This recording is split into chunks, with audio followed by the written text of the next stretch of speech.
ಒಂದು ದಿನ ಅವಳು ಬಂದೇ ಬರ್ತಾಳೆ ಅಂತ ಇದೇ ಜಾಗದಲ್ಲಿ ಕಾಯ್ತಿದ್ದೆ. ಮೊದಲ ಜಳಕ ಅದ ನೆನೆದರೆ ಪುಳಕ, ದಿನವಿಡೀ ಕಾದು ಕುಳಿತೆ ಎದುರಿಗೆ ಬಂದಳಾಕೆ. ಪರಿಚಯ ಆದ ಮೇಲೆ ಹೆಸರ ಹಿಡಿದು ಕರೆದೆ ರಾಧೆ ರಾಧೆ ರಾಧೆ ರಾಧೆ.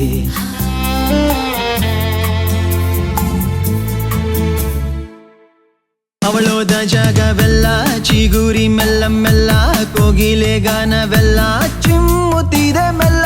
ಅವಳೋದ ಜಾಗವೆಲ್ಲ ಚಿಗುರಿ ಮೆಲ್ಲ ಮೆಲ್ಲ, ಕೋಗಿಲೆ ಗಾನವೆಲ್ಲ